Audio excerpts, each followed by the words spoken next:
আসসালামু আলাইকুম।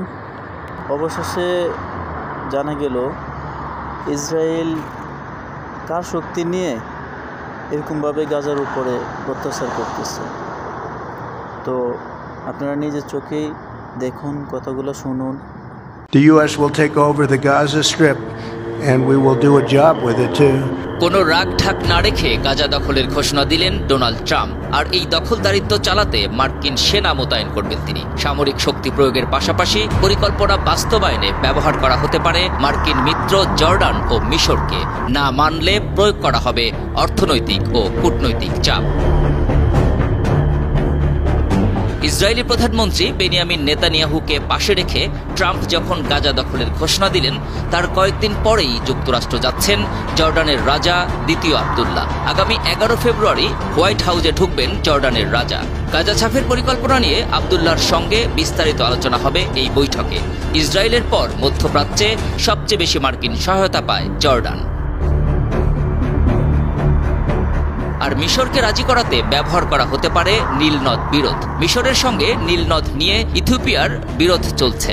পানির জন্য নীলনদের উপর 90% নির্ভর করে মিশর। নীলনদের স্থিতিশীল পানি প্রবাহ থাকাটা মিশরের টিকে থাকার জন্য গুরুত্বপূর্ণ, কারণ এই পানিকে পবিত্র বলে মনে করা হয়। আর এই নদের উপর আফ্রিকার সবচেয়ে বড় জলবিদ্যুৎ নির্মাণ করতে চায় ইথিওপিয়া, যা মহা বিপদে ফেলবে মিশরকে। দেশ দুটির মধ্যে চলমান এই দ্বন্দ্বে মধ্যস্থতা করছে ওয়াশিংটন।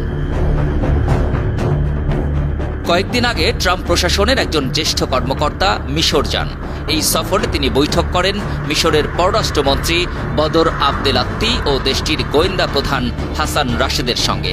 বৈঠকে ট্রাম্প প্রশাসনের ওই কর্মকর্তা সাফ জানিয়ে দেন, ট্রাম্পের কথা মতো মিশর ফিলিস্তিনিদের গ্রহণ না করলে নীলনদ বিরোধ নিষ্পত্তিতে ওয়াশিংটন কায়রোকে কোনো সহযোগিতা করবে না।